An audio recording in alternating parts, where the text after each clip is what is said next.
Olá, bom dia! Hoje é domingo, 12 de setembro de 2021 e o Agrofag chega até você com muita informação.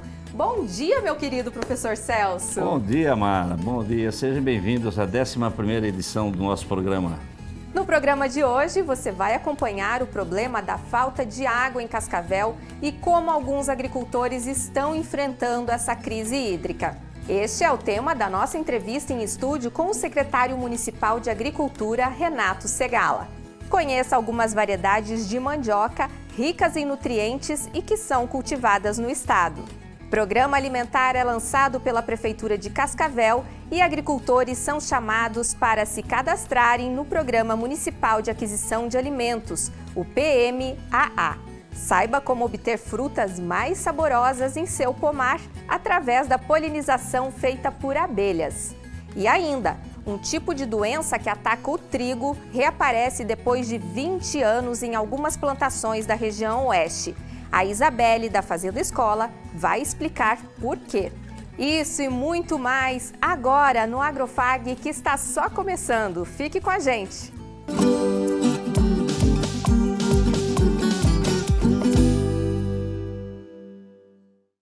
O programa de hoje começa com um assunto que preocupa todos nós, a falta d'água. Uma das características do mês de agosto é o tempo seco, com pouca chuva.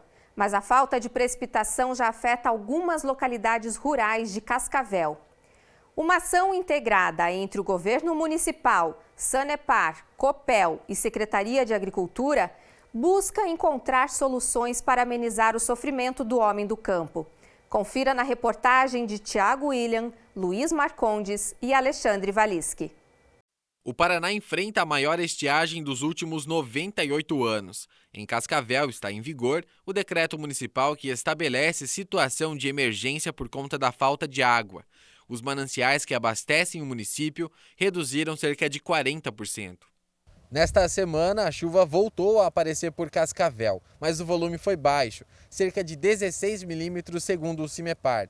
Isso não resolve o problema da crise hídrica no município e a única alternativa é continuar economizando. Caso contrário, cenas como essa, de seca, devem se popularizar nas paisagens da região. O município consome, em média, 70 milhões de litros de água por dia. Atualmente, deste total, quase 7 milhões de litros são captados do Lago Municipal de Cascavel, o que está provocando a mudança na paisagem do principal cartão postal da cidade, que já sofre com a falta de chuva. Para contornar essa crise, o poder público anunciou medidas que devem beneficiar tanto o perímetro urbano quanto a área rural. Para o prefeito Leonardo Paranhos, é tempo de solidariedade. Eu acho que mais uma vez Cascavel dá uma demonstração de maturidade e de responsabilidade individual de cada um. Muito fácil nós ficarmos só apontando o dedo quando não tem água, quando tem um problema. Vamos lembrar que esses dois produtos chegam a 100% da população, né? É um serviço horizontal e eu acho que nós temos que ter solidariedade, né? É um momento muito difícil que nós estamos vivendo e pior, caminhando para dias ainda mais perigosos. Entre as medidas anunciadas está o desconto no IPTU de 2022, para quem conseguir reduzir o consumo de água e luz até o fim do ano. Além disso, uma licitação com investimento superior a R$2 milhões deve permitir a perfuração de até 15 novos poços artesianos para atender as comunidades do interior. O presidente do Sindicato Rural Patronal de Cascavel, Paulo Orso, comentou das dificuldades que algumas comunidades enfrentam. Cascavel tem um distrito aqui que se chama Colônia Pires. O pessoal da Secretaria da Agricultura sabe muito bem do que eu estou falando. Lá, os poços artesianos, se forem fazer, dentro da região, da jangada, entre a linha velha, prefeito, tem poços com mais de 300 metros que não deu água. Isso em épocas normais, imagine agora. Então, praticamente os que estavam lá secaram. E nessas áreas, nós estamos tendo essa condição de economia por força da necessidade, né? A Colônia Pires, por exemplo, o que é que está sendo feito? Mais ou menos o que o Sandro falou. se aumenta o volume da capacidade de estocagem de água da chuva, porque às vezes nós temos que pegar a própria água da estrada para jogar dentro do açude para ter água para os animais beberem. Essa situação vem ocorrendo de estiagem desde 2019 e ela não só compromete o abastecimento público, assim como também as outras áreas que dependem de água, né? A indústria, a agronomia, né? A parte de plantio. Então, assim, a situação é grave e a gente vai ter que começar a aprender a viver, a conviver com essa situação, né? De mudanças climáticas realmente. Então, a Sanepar já tomou todas as medidas de sobrecaptações emergenciais para atender a população. Nos municípios onde estão com problema de falta de água, nas áreas rurais, a Sanepar tem apoiado alguns locais. Nós temos também os programas de saneamento rural, que está em andamento em todos os locais. Porém, mesmo estando com essas ações, existe a falta d'água, né? Mina que seca, açudes que secam. Então, a situação é grave e todos devemos economizar água, evitar qualquer tipo de desperdício e utilizar estritamente para consumo humano e animal. Das quase 5.000 famílias que residem no interior de Cascavel, os moradores do distrito de Rio do Salto estão entre os que mais sofrem com a estiagem. No rio que dá nome à comunidade, é possível cruzar de uma margem a outra caminhando. Um cenário sinônimo da falta de chuva e que preocupa a Silvana, que depende da água para irrigação das hortaliças. A mina d'água que fornecia o abastecimento para a família secou e o que restou foi apenas o caminho por onde um dia foi o leito do riacho. Antes da estiagem, a gente tinha uma água muito boa. Nós tínhamos minas, né, várias fontes de minas. Nós mesmos usávamos com 3 vizinhos, né, e os 3 têm horta e dava para os 3 usarem, né. Agora, com a estiagem, secou essas minas, a gente está se virando com a água do rio e poço artesiano que um vizinho está emprestando água. Então, a estiagem está judiando de nós.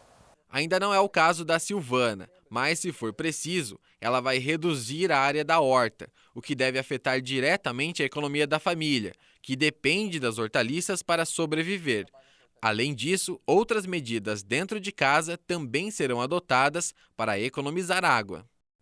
Não chegou assim a faltar, mas a gente teve que racionar já, né? Nós já racionamos, tanto que agora nós estamos racionando, né? Porque mesmo do poço lá a gente está tendo que racionar água. A água que lava a roupa a gente usa, né, na limpeza do chão. A gente está fazendo assim o banho rápido também, né?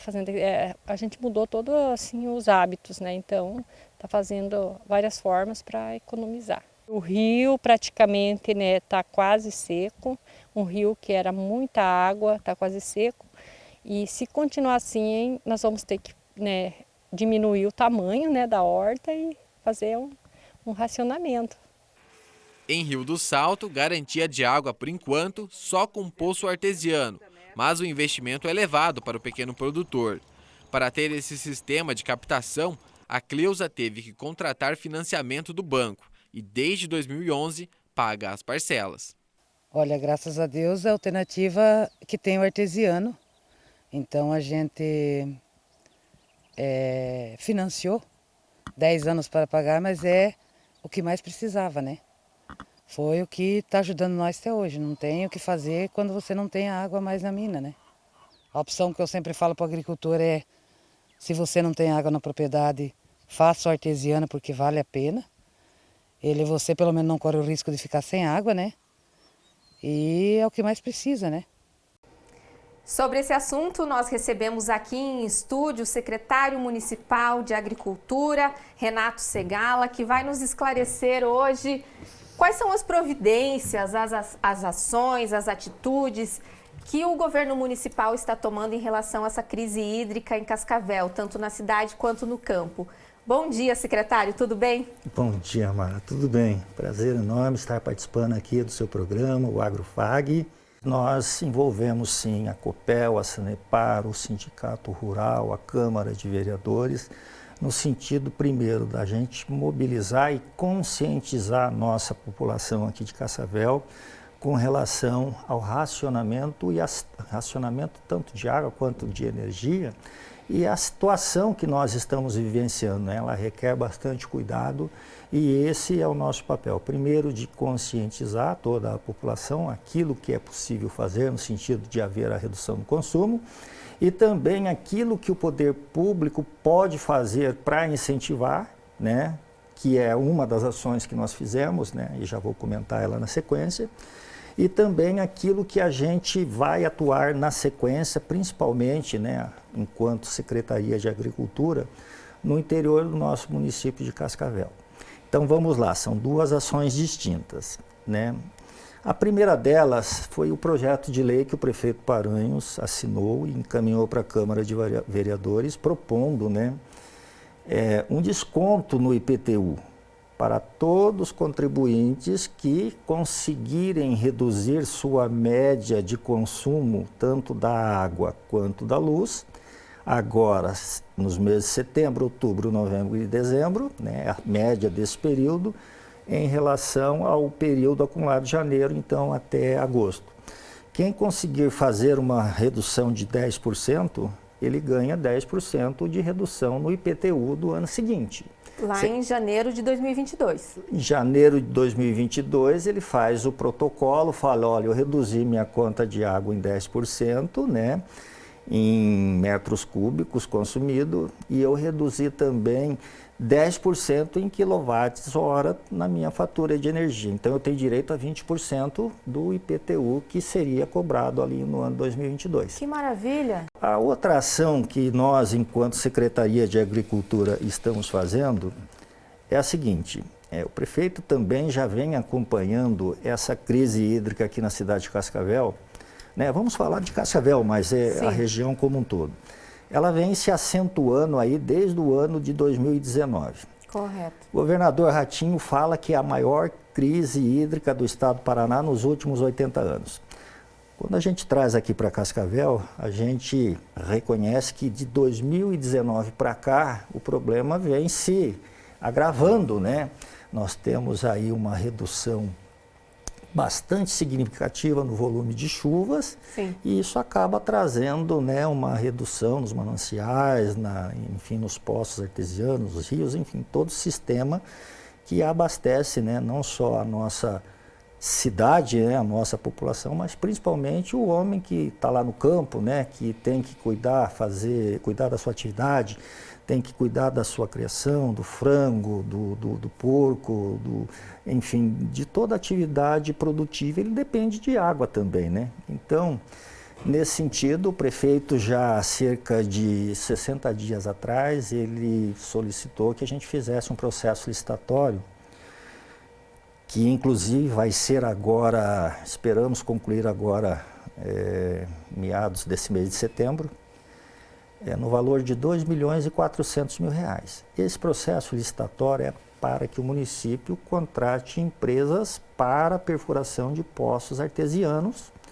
né, na área rural do nosso município. Nas que mais necessitam. Exatamente. R$ 2.400.000, a gente tem aí uma estimativa que a gente consiga fazer entre 10 e 15. 10 a 15 poços artesianos novos, né? Uhum. E aí nós temos 7 distritos, né, no município, no interior do município de Cascavel, e a gente tem já várias demandas, né, nessas localidades que já tem a redução, alguns poços secaram, outros diminuíram a vazão, outros produtores de forma individualizada já não têm mais água para seus animais, abastecimento, enfim, uma série de problemas que a gente tem em todo o nosso interior do município de Cascavel.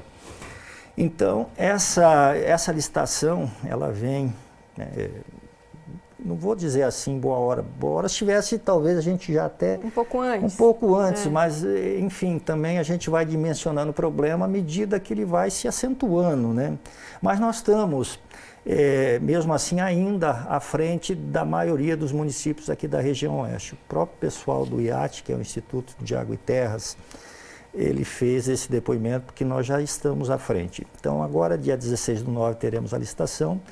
A partir então da homologação da licitação, a gente já vai estar apto para iniciar a contratação e a perfuração desses, digamos assim, 15 novos poços artesianos, o que vai minimizar com certeza, né, o problema de abastecimento de água no campo. Em algumas localidades mais críticas, né? Como nós vimos na reportagem, Rio do Salto é uma delas, em que o vizinho acabava pegando água numa mina d'água ali, num manancial que tinha, agora secou, mas aí a vizinha tem um poço artesiano que já ajuda os outros, então a comunidade está achando aí, está sendo ajudada, um ajuda o outro, isso é muito legal, mas espera, né, esses novos poços.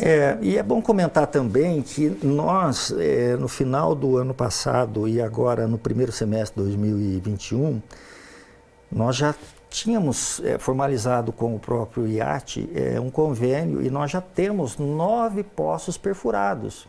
Isso foi uma ação proativa, né? Por isso que eu digo que nós estamos à frente da maioria dos municípios que passam por esse problema. Por quê?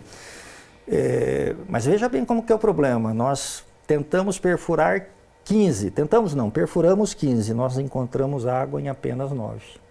6 foram descartadas porque não encontrou água mesmo com uma profundidade bastante elevada. Né? Porque só vai saber no momento da perfuração. Exatamente. E aí, o que esses 9 poços que estão perfurados, nós estamos agora concluindo, porque não é tão simples assim, você vai lá e fura o poço, você tem que dimensionar a profundidade, depois você tem que fazer teste de vazão, depois você tem que fazer análise, né, da qualidade da água, se é potável, se não é potável.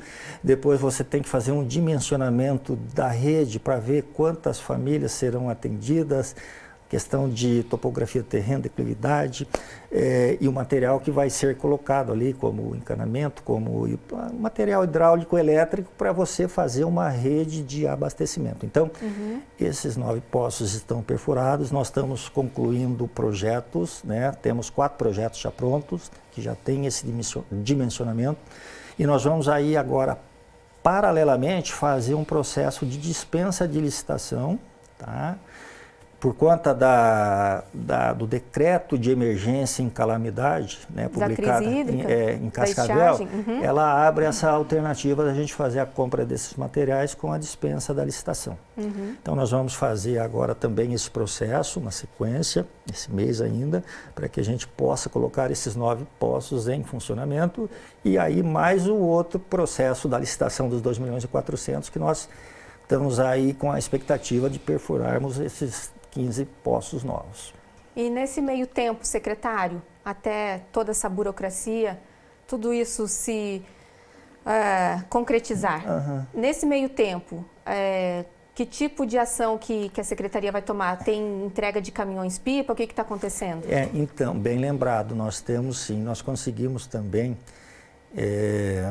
ainda no final do ano passado, nós conseguimos 2 caminhões-pipas, né? Numa parceria com o governo do estado. E aí é importante, né, se você percebe a importância de um governo municipal em parceria com o governo estadual, né, porque o governo municipal tem seu orçamento, tem as suas limitações de recurso e nessas horas, né, de dificuldade, que nem essa que nós estamos tendo, a gente conseguiu esses 2 caminhões que vieram em boa hora e nós já estamos fazendo esse tipo de prestação de serviço. Então, alguns produtores já que não têm da onde tirar lá o abastecimento, principalmente para os seus animais, para a sua criação. Não é um abastecimento de água potável, mas para a criação, né, dos seus animais, nós temos, né, o produtor pode fazer esse protocolo e a gente vai fazer o fornecimento. A gente leva o caminhão nosso, pipa, com 6.000 litros de água, atende 1, atende 2 ou 3 propriedades no mesmo itinerário ali da entrega. Como é feito esse protocolo? Vamos explicar para o pessoal de casa? Vamos sim, ele é muito simples, ele precisa ser feito um protocolo porque tem toda uma... É online ou vai pessoalmente? Ele é pessoalmente na Secretaria de Agricultura, mas...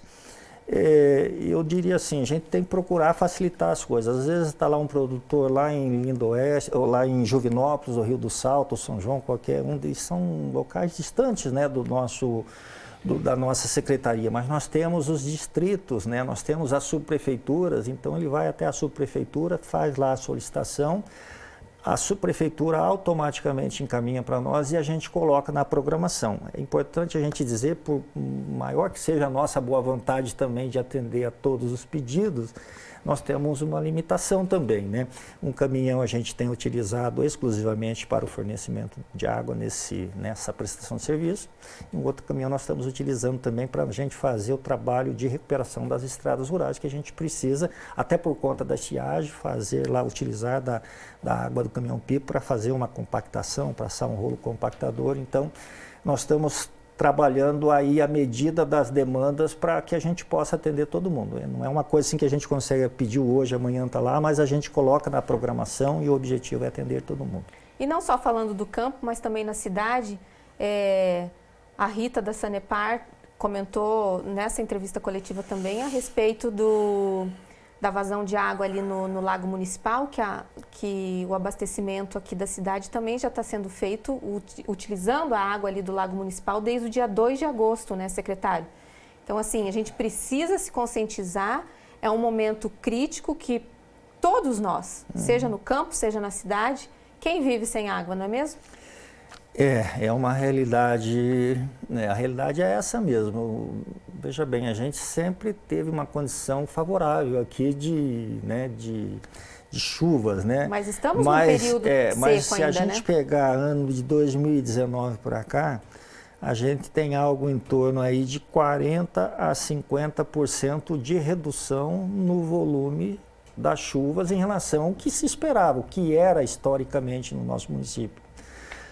A situação, falando então um pouquinho da área urbana, ela só não se agravou ainda de uma forma mais intensa porque a Sanepar fez investimentos e melhorou a captação, inclusive a captação do Rio São José, o que deu um certo fôlego, né, para a Sanepar não utilizar, né, do reservatório da água do Lago Municipal. Mas isso foi até agosto, né, no mês de agosto, como você comentou, eles já começaram a utilizar, abrir o registro ali para poder usar parte, né, desse volume de água para fazer o abastecimento de água aqui na nossa cidade de Cascavel. Então, a realidade também, ela chega não só no campo, mas chega na cidade também.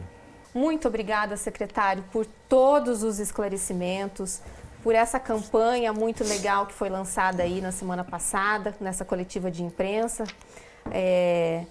Quero eu em casa me conscientizar mais, espero que todos nós possamos e de repente aí diminuir um pouquinho do IPTU, né? Olha que coisa boa para começar o ano de 2022, bom, ótimo. Né? Tanto de luz quanto de água, perfeito. E muito obrigada por esclarecer aí, vamos tentar amenizar esse sofrimento do homem do campo que precisa de água não só para o seu abastecimento da sua casa, mas pensando na plantação, pensando na sua horta, pensando ali nos seus animais, na sua criação, né? E a gente eu não sou de família, tinha meus avós agricultores, mas a gente sabe como é quando está do lado de alguém que necessita, né? Como a gente viu na matéria ali, quando precisa buscar a água de um vizinho e todos solidários. Que bom que as pessoas são solidárias e se ajudam.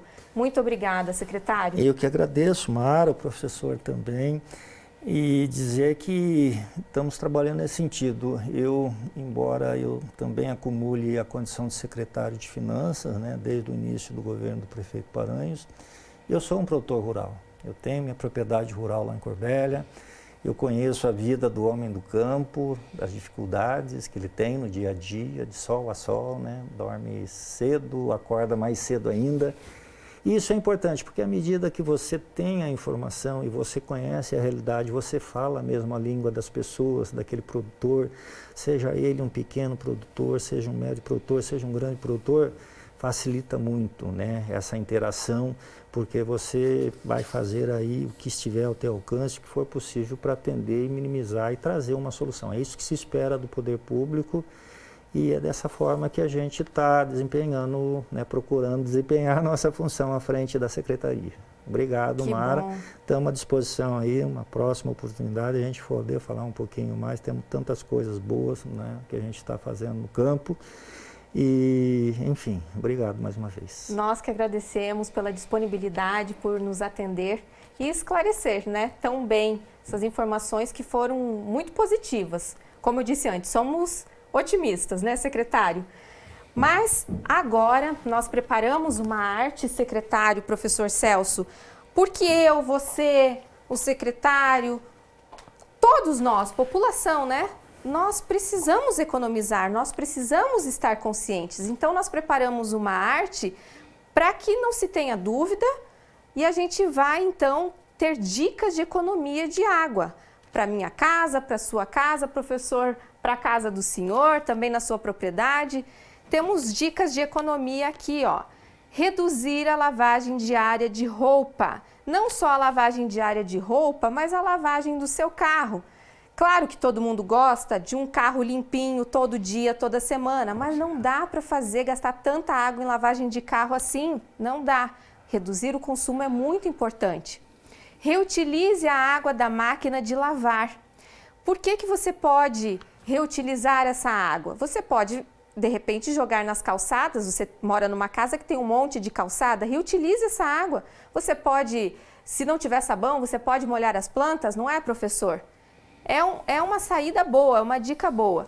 Outra dica importante, feche a torneira ao escovar os dentes. Não deixe a água correndo, porque a gente fica ali 1 minuto escovando os dentes, no mínimo, e a água correndo. Essa água vai para onde? Vai fora, gente. Vamos economizar água. É um período crítico. Claro que um banho demorado tira o estresse, a gente gosta, sim, mas diminua o tempo do seu banho. Eu juro que eu estou tentando, mas quem é mulher sabe, gente, para lavar o cabelo vai muita água, mas vamos diminuir. Tempo de banho nós vamos diminuir. Essas foram algumas dicas importantes de redução. Vamos ser mais conscientes, reduzir o consumo de água é muito importante para a nossa geração e para gerações futuras.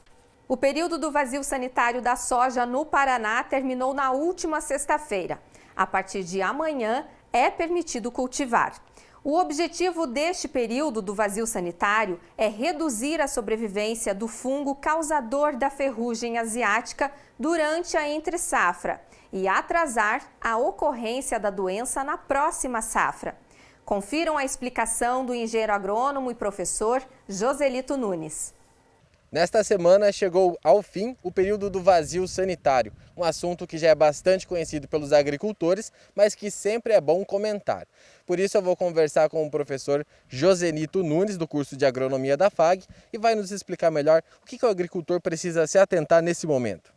Se você atrasa o plantio da soja, quer dizer, muito mais tarde, vamos dizer, passando lá para novembro, dezembro, você pode ter baixas produtividades. E se você planta antes dessa data, do zoneamento agrícola, 11 de setembro, você primeiramente está infringindo a lei, porque ainda está dentro do vazio sanitário, e você também não está em condições ideais, porque você tem que ter umidade, temperatura e a temperatura de solo, né? O que vai acontecer? Nesses primeiros plantios, em muitos casos, o nosso solo está frio ainda. Por mais que eu tenha uma temperatura de 25, 30 graus para fora, mas a temperatura de solo muitas vezes não chega a acompanhar essa temperatura. Então, muitas vezes o produtor precisa esperar aquecer o solo alguns dias com temperaturas mais elevadas para realmente executar o plantio. Então, essa combinação de umidade e solo em temperatura ideal, que o ideal seja pelo menos acima de 18 graus, isso vai dar uma germinação ideal da soja. Muito obrigado, professor Celso, Mara, é com vocês. Professor, este período então precisa ser respeitado pelos agricultores, certo? Correto. É uma atitude onde você tenta controlar uma praga ou uma doença. Então, o que é um vazio sanitário? São momentos onde a cultura não deve estar no campo para se controlar uma doença ou uma praga. A praga, por exemplo, seria o bicudo no algodão. Mas aqui nós estamos falando da soja, então seria o controle praticamente da ferrugem asiática. Então você teria que ter um período determinado e contínuo onde não pode ter essa planta no campo. E isso é determinado por portarias. Mas não é somente o vazio sanitário que vai controlar a ferrugem. É um conjunto de medidas que vai controlar esse. E que é esse conjunto de medidas? Plantar na época certa, por isso que tem o início do plantio agora, que é liberado agora. Plantar variedades mais precoces, fazer o manejo correto. Então o conjunto todo vem auxiliar no controle da ferrugem asiática. E o vazio sanitário é importantíssimo nesse processo. Momento Agromercado. Vamos ver a cotação de grãos desta semana.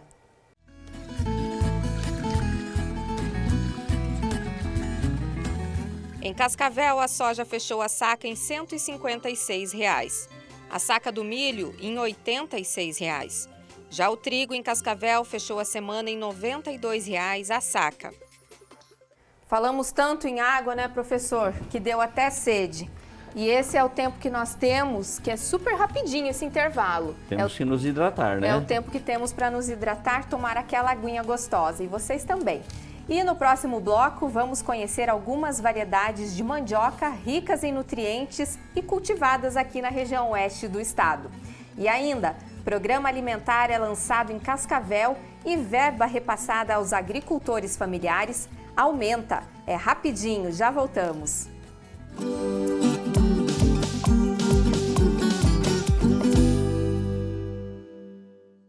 Dias melhores pra sempre. Juntos seremos sempre melhores. Vestibular Centro Universitário FAG, agora com novas graduações. São 69 opções de cursos. Acredite em você e no seu futuro. Passaporte 40+, exclusivo para ingressantes com mais de 40 anos. Sua idade é convertida em desconto na mensalidade até o final do curso. Inscreva-se pelo site fag.edu.br/vestibular. Centro Universitário FAG, melhores em tudo. São Lucas Cascavel, muito mais do que um hospital, um centro completo de saúde. Hemodinâmica, UTI, centro cirúrgico e centro de imagens. Serviços de diagnóstico, laboratório, obstetrícia e clínica geral. Atendimento 24 horas em uma estrutura de excelência e padrão internacional. Pronto atendimento e plantão pediátrico exclusivo São Lucas H-Kids. Hospital São Lucas, nossa especialidade é sua saúde. Cascavel, 3219-6464.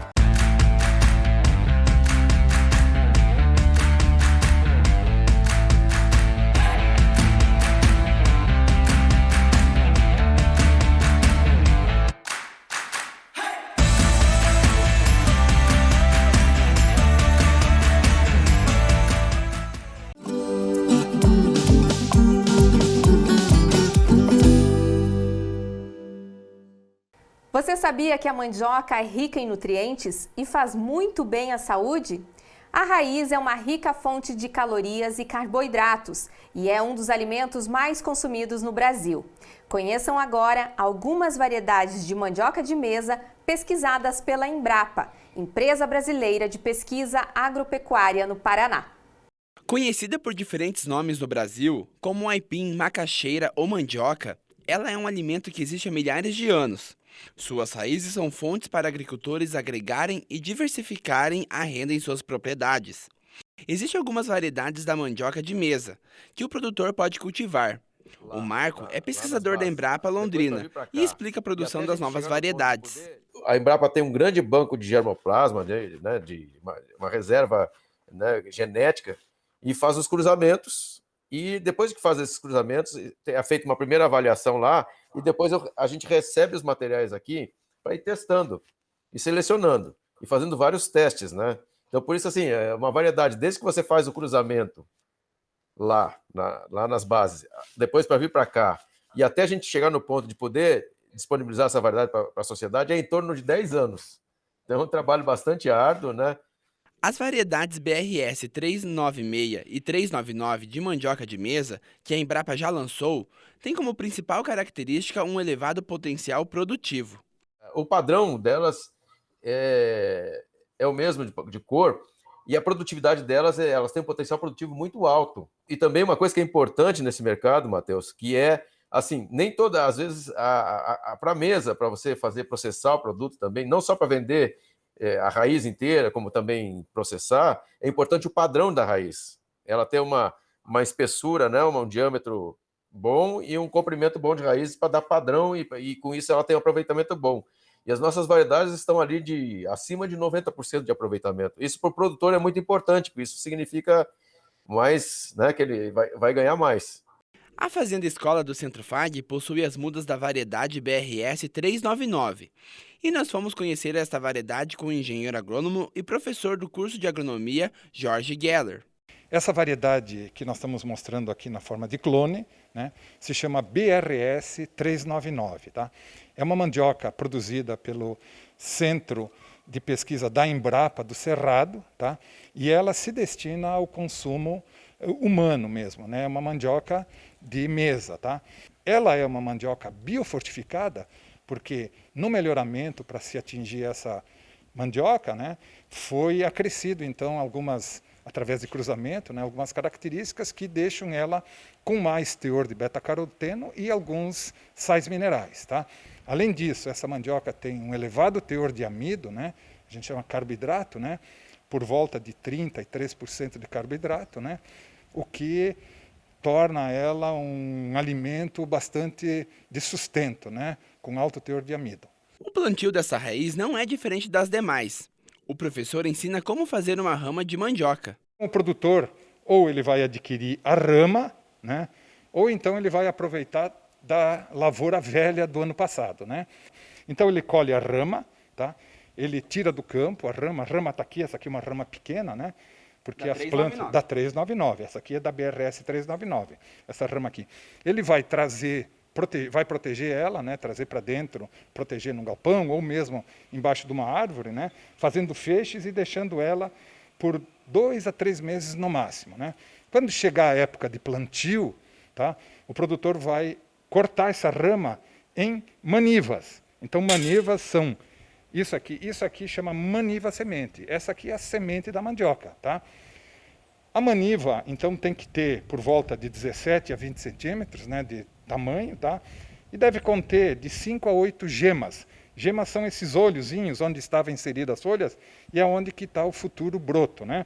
Normalmente, numa das pontas vai fazer raiz, depois de plantada, vai fazer raiz e aí a outra vai fazer o broto. Para quem se interessou e deseja cultivar as novas variedades, basta entrar em contato com a Embrapa. A gente conta há muito tempo com grandes parceiros. Né? Eu posso citar aí na região de vocês, nós temos a UniOeste, lá o campus de Marechal Cândido Rondon, a ATIMOP, a Associação da Técnica das Indústrias de Mandioca do Oeste do Paraná, que fica lá em Porto Mendes, em Marechal Cândido Rondon, né? E também em Marechal Cândido Rondon nós temos a Vivetec, que vende mudas também, tanto as mudas que a gente chama micropropagadas, como mudas normais também, né? E além disso, né, como a gente visa essas variedades, a gente visa muito a agricultura familiar, nós temos como um grande parceiro desde que a gente começou o nosso trabalho, a Emater. Então, acho que assim, se o pessoal não conseguir acessar esses 3 primeiros parceiros que a gente mencionou, existem os escritórios locais e o regional da Emater aí, que também já vem há um bom tempo trabalhando com a gente nessa questão de distribuição de ramas, né, e poder chegar a rama nos produtores.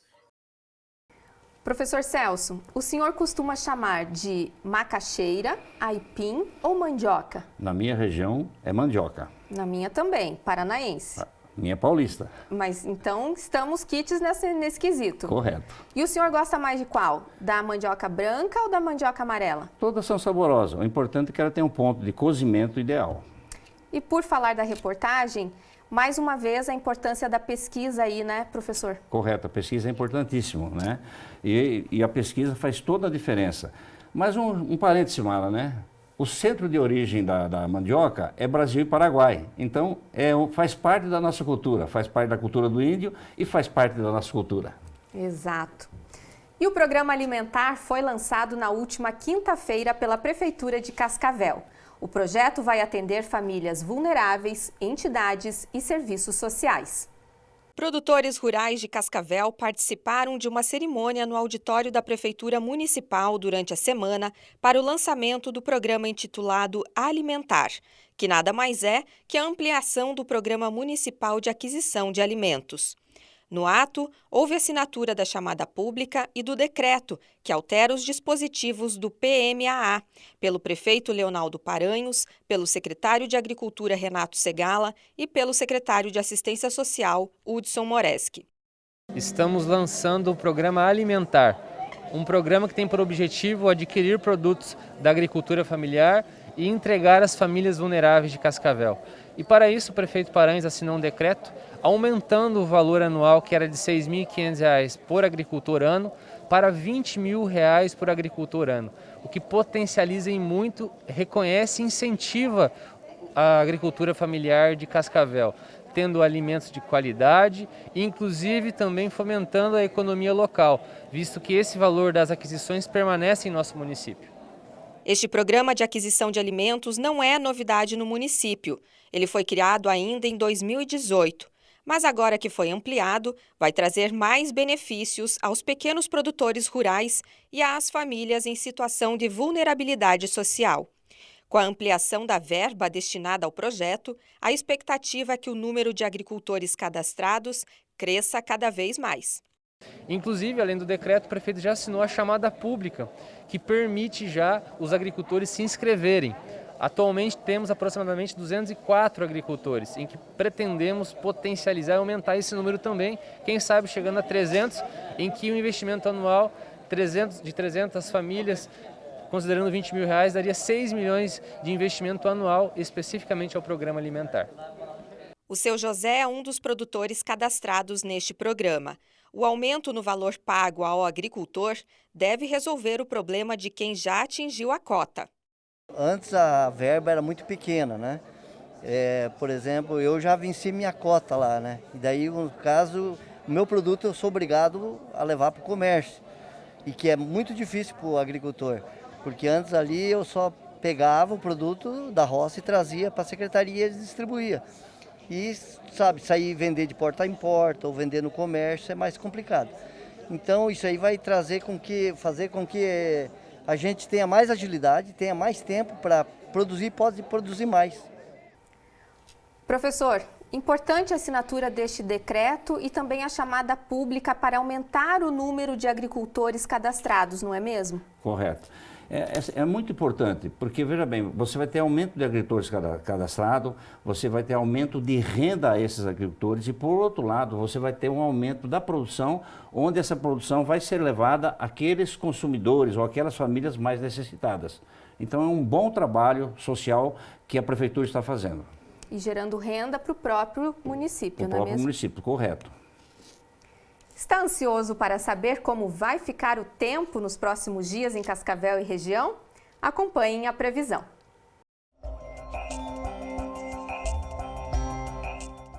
Daqui 2 semanas nos despedimos do inverno e com a chegada da primavera teremos mais chuvas e ocorrência de temporais no Paraná. De acordo com os meteorologistas, o mês de agosto fechou com déficit de chuva nas regiões Oeste, Noroeste e no Norte Pioneiro. Em Cascavel, choveu apenas 29,2 milímetros durante todo o mês. A semana começa com céu parcialmente nublado e com tendência a pancadas de chuva no decorrer da tarde desta segunda-feira em Cascavel. Na quarta, as temperaturas ficam mais amenas, com mínima de 15 e máxima de 19 graus. Em Santa Lúcia, o tempo muda a partir de amanhã. Há previsão de chuva pelo menos até quarta-feira, quando as temperaturas também diminuem, mínima de 15 e máxima de 20 graus. A segunda-feira ainda será bastante quente em Realeza. Os termômetros vão registrar máxima de 37 graus.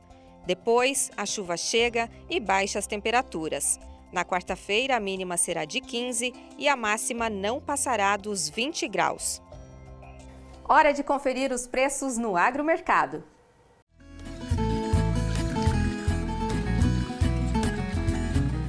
Em Cascavel, a arroba do boi gordo fechou a semana em R$ 300. O quilo do suíno vivo fechou em R$ 6,80, do tipo integrado. E o frango fechou em R$ 5,23 o quilo em Cascavel. Celso, sabe o que vai ter no próximo bloco? Temas importantes, Mara. É isso mesmo. Você vai conferir um tipo de doença no trigo que não aparecia há cerca de 20 anos na região oeste. E o belo trabalho das abelhas polinizando um pomar de frutas. É já já, não saia daí.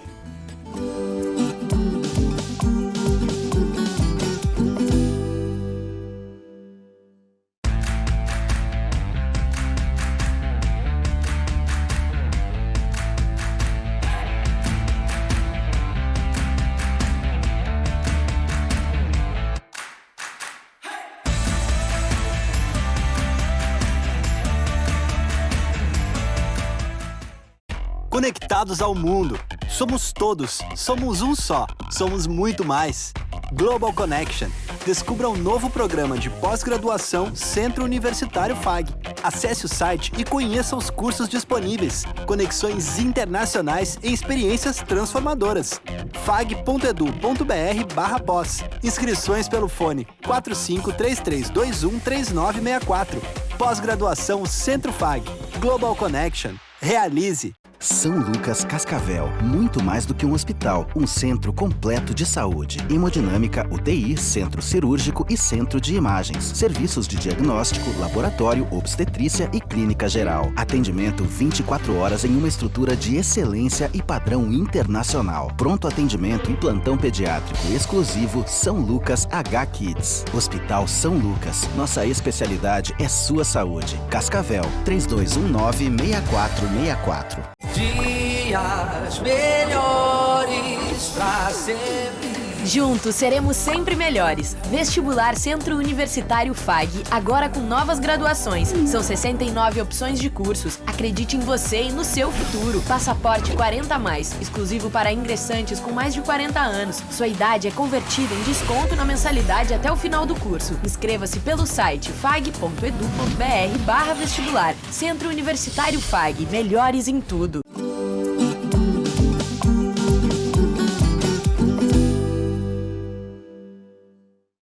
Um trabalho minucioso e repleto de beleza. Assim é o fenômeno da polinização das abelhas. Vamos acompanhar agora uma reportagem sobre esse esforço das abelhinhas num pomar de frutas.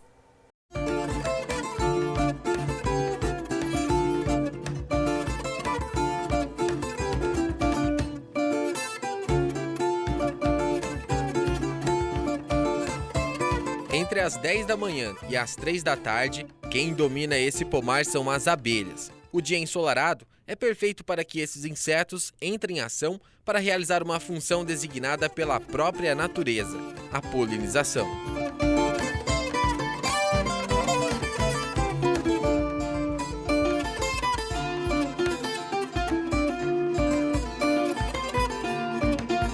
Elas são pequenas, mas são capazes de polinizar todo este pomar, localizado na área rural de Cascavel. De flor em flor, as abelhas transportam o pólen. O resultado deste trabalho são frutos com maior qualidade e aumento da produtividade. O Davi foi quem implantou essa técnica na propriedade e hoje ele observa a diferença.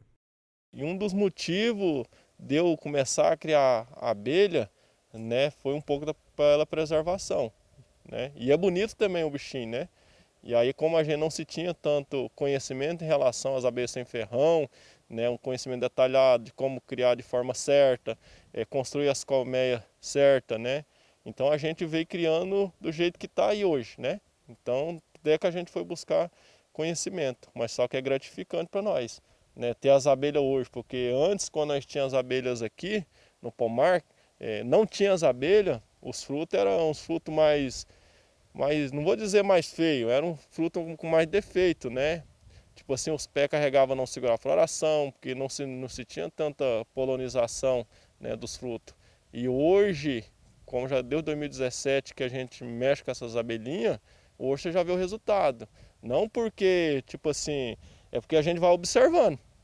Se o tempo vai passando, você vai observando, as abelhas aqui na natureza, você vê que os frutos diferentes, que nem vocês viram ali, Então, realmente faz a diferença mesmo. O pomar é rico em diversidade. São várias espécies frutíferas plantadas. Por aqui, é comum encontrar árvores carregadas de frutas.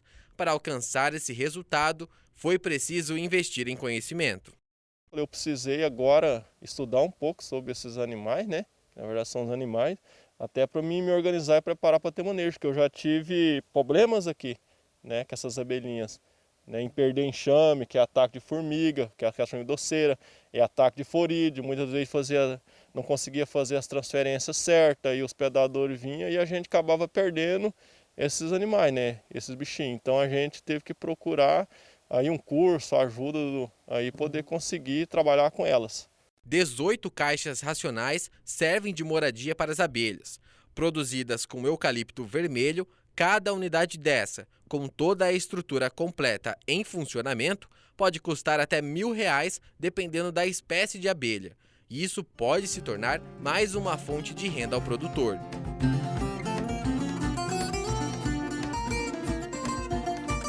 Assim que todo o espaço interno da caixa é preenchido, as abelhas partem em busca de um novo local para a construção da nova colmeia. Por isso, o Davi e o filho instalaram 20 iscas pelo pomar, produzidas em cano PVC e que servirão de moradia provisória até a transferência para as caixas racionais. As caixinhas no início elas eram bem rudimentares, né? Aí foi se melhorando os modelos. Aí os modelos agora, que meu pai fez curso e ele aprendeu uma caixa melhor, né, para se fazer, mais bonita, mais prática, mais confortável para as abelhas. E foi feito muitas dessas caixas e vai ser mudado para essas novas caixas. Além de ser mais fácil de dar a colheita também. E daí a gente vai fazer esse processo ainda. Tem bastante abelhas para fazer isso. Neste pomar, 3 espécies de abelhas são sem ferrão: jataí, tubuna e plebeia droriana, sendo esta última produtora do mel mais valorizado do país, utilizado na produção de medicamentos. É importante estudar sobre as abelhas, porque de fato a gente conhece o que é uma abelha mesmo, né? Porque tem muitas pessoas que muitas das vezes acaba matando esses animais devido a não conhecer, né? Isso é muito triste, porque essas abelhas têm uma importância muito grande na natureza, né? Então esse é o cuidado, é importante da pessoa estudar, da pessoa sempre estar buscando conhecer, né? Quando se depara com algum animal desse que tenha dúvida, né? Isso é importante. O principal produto deste pomar é a laranja. O próximo passo é ampliar a área do pomar e aumentar a produção de frutas, e com isso atender novos mercados. Essa área, por exemplo, já foi reservada para receber as novas mudas frutíferas. Professor, todas as plantas precisam das abelhas para a polinização? Perfeito, Mara. Mas antes dessa pergunta eu vou agradecer a essa equipe que fez essa reportagem sensacional sobre as abelhas. Nem todas as plantas necessitam de insetos ou abelhas. Algumas plantas, ao abrir a sua flor, ela se autopoliniza. Essas plantas são chamadas de autógamas. As alógamas são plantas que necessitam de polinização cruzada. Aí sim, há necessidade de agentes polinizadores. E pode ser a água, o vento, insetos. Dependendo da espécie, você vai ter um tipo de polinização. Por exemplo, de um agente polinizador. Por exemplo, milho, vento. Por exemplo, maracujá, mamangava. Então, as abelhas fazem parte desse contexto. E, lógico, as abelhas são importantíssimas no processo de polinização dessas plantas de polinização cruzadas. Nós sabemos que as lavouras de trigo são suscetíveis a várias doenças. Algumas com mais intensidade, outras com menos, dependendo da época de plantio e da cultivar. Mas uma doença que estava praticamente extinta, com pouca incidência aqui na região oeste, voltou a preocupar. Isa, o que você pode nos dizer sobre isso? Bom dia!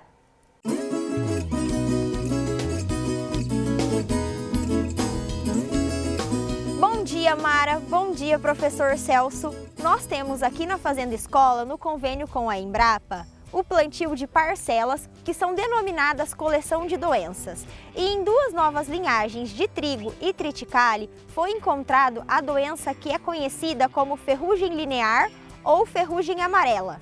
Essa doença não é vista aqui na nossa região há alguns anos e, como vocês podem ver, a identificação dessa ferrugem se faz pelas pústulas que estão ao longo da folha entre as nervuras no sentido linear. E é preciso levar em conta que as condições climáticas foram favoráveis para o seu aparecimento, pelas baixas temperaturas e também pelo baixo molhamento.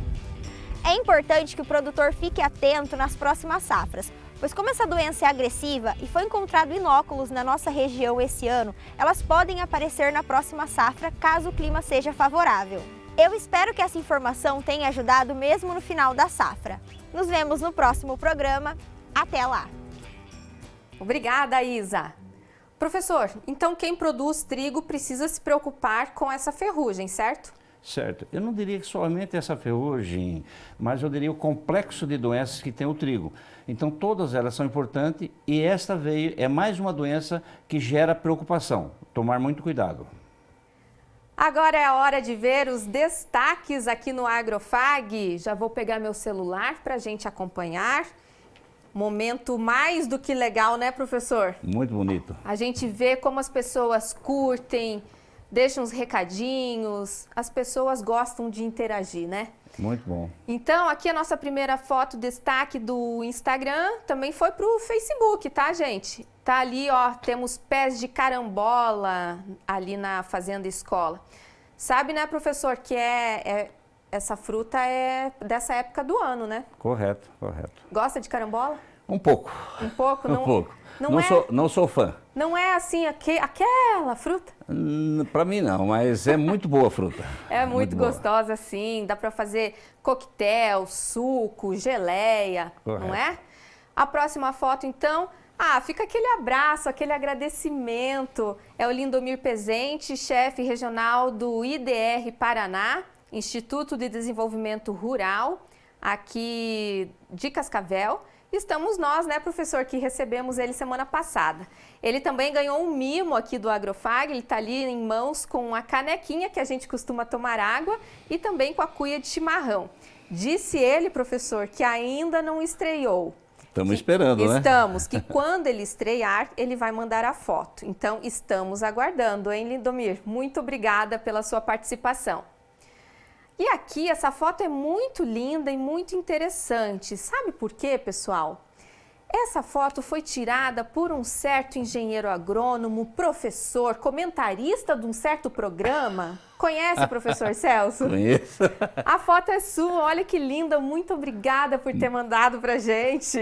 Muito bonita. Mas eu vou fazer um comentário sobre esse inseto, essa abelha. Ela parece bem grande. É uma abelha ou o que é, professor? É uma abelha. Mamangava. Mamangava? Mamangava. Escreveram ali, pessoal, não é qualquer abelha. Mamangava. E não é qualquer um que fala mamangava, né? Não é qualquer um. Mas é uma abelha que ela tem 3 ou 4 vezes o tamanho da abelha normal, certo?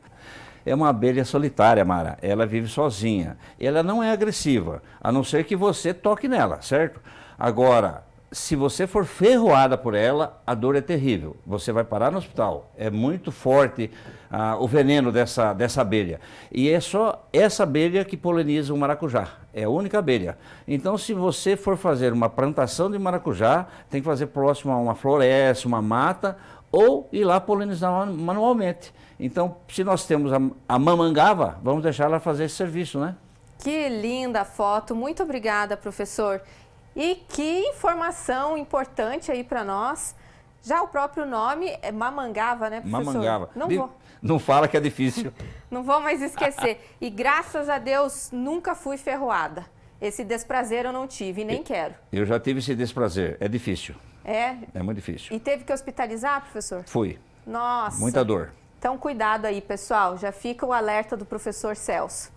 A próxima foto, então, a dona Miranda Limberger, que fez aquele bolo, aliás, os bolos maravilhosos. Um ela fez com calda de chocolate, o outro com calda de suco de laranja.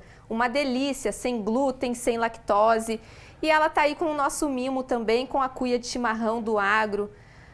Muito querida, muito obrigada por nos receber e fazer essas receitas tão saborosas.